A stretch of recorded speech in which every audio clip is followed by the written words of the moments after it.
4টা বছর পাথর আমদানি কিন্তু আমরা পাথর উত্তোলন কিন্তু আমরা বন্ধ রাখতে পেরেছিলাম জাফলংয়ে। আর এখন আমি উপদেষ্টা, এখন এই পাথর উত্তোলন বন্ধ রাখতে পারলাম। আসসালামু আলাইকুম। একটা কথা আছে যে যার নাই কোনো গুণ তার নাম বেগুন, যার কোনো গুণ নাই তার নাম হলো বেগুন।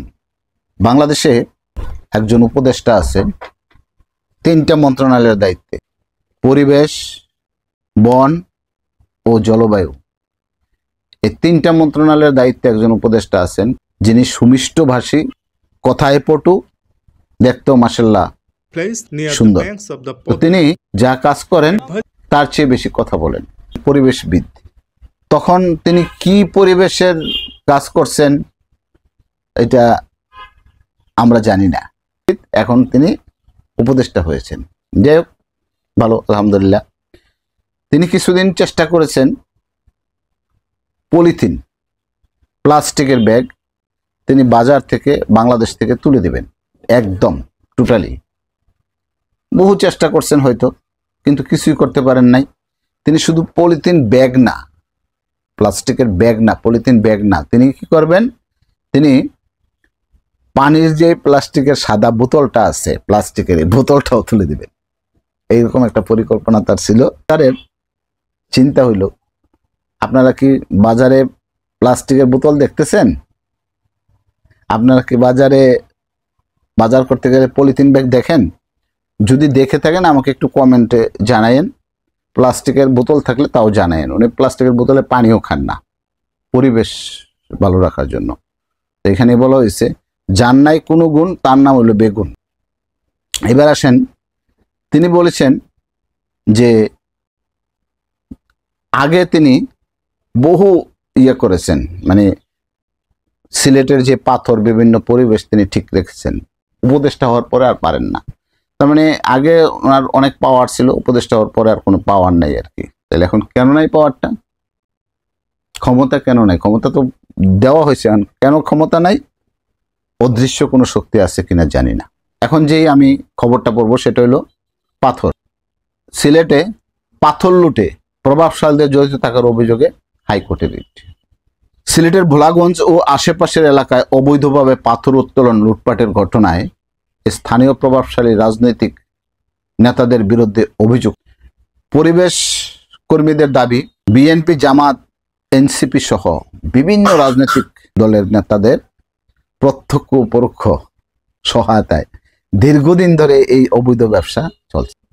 অভিযোগ আছে প্রশাসনের নিষ্ক্রিয়তার সুযোগ নিয়ে নদী ও পাহাড় থেকে বিপুল পরিমাণ পাথর উত্তোলন করে তা অবাধে বিক্রি করা হচ্ছে।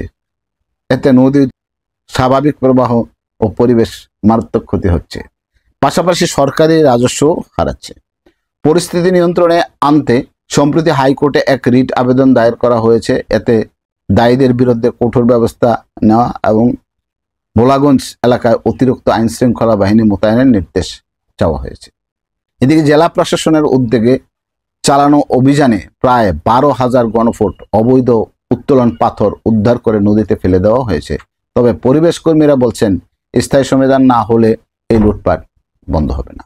স্থানীয়রা অভিযোগ করেন, কিছু রাজনৈতিক নেতা ও প্রভাবশালী ব্যবসায়ীর ছত্রছায়ায় বছরের পর বছর ধরে এই অবৈধ পাথর উত্তোলন চলছে। প্রশাসন মাঝে মাঝে অভিযান চালালেও মূল হোতারা ধরাছোঁয়ার বাইরে থেকে যায়। পরিবেশবিদরা বলছেন, সিলেটের প্রাকৃতিক সৌন্দর্য ও জৈব বৈচিত্র্য রক্ষায় এখনই কঠোর পদক্ষেপ নেওয়া না হলে ভবিষ্যতে এই অঞ্চল মারাত্মক পরিবেশ বিপর্যয়ের মুখে পড়বে। প্রশ্ন আসে, আগে আপনি অনেক কিছু পারছেন, এখন আপনাকে উপদেষ্টার দায়িত্ব দেওয়া হয়েছে, এখন পারেন না।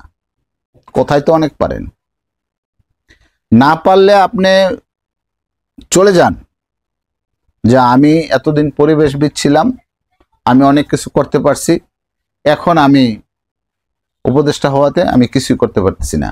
কেন জনগণের টাকা নষ্ট করতেছেন আপনি এখানে বসে বসে? আপনি কোনো কাজে আপনি করতে পারেন নাই। আপনি প্লাস্টিকের হাত দিয়ে, আরো এখন বাজারে প্লাস্টিকের বোতল এবং প্লাস্টিকের ব্যাগ বেড়েছে, মাঝে আপনি কি করছেন? হাসির পাত্রী হয়েছেন, কিন্তু কিছুই পারেন না, কিছুই পারেন না। পারেনটা কি? আর যদি নাই পারেন, জনগণের কাছে বলেন যে আপনারা আমার দায়িত্ব দিয়েছিলেন, আমি ব্যর্থ, আমি পারলাম না, সরি, আমি চলে গেলাম। তাও তো জনগণের টাকা নষ্ট হয় না। আপনার মন্ত্রণালয় ফাঁকা হয়ে যাচ্ছে, আপনি কিছুই করতে পারতেছেন না, সংবাদ সম্মেলন করে বলতেছেন যে আমি আগে অনেক কিছু পারতাম, এখন উপদেষ্টা হইয়া পারছি না।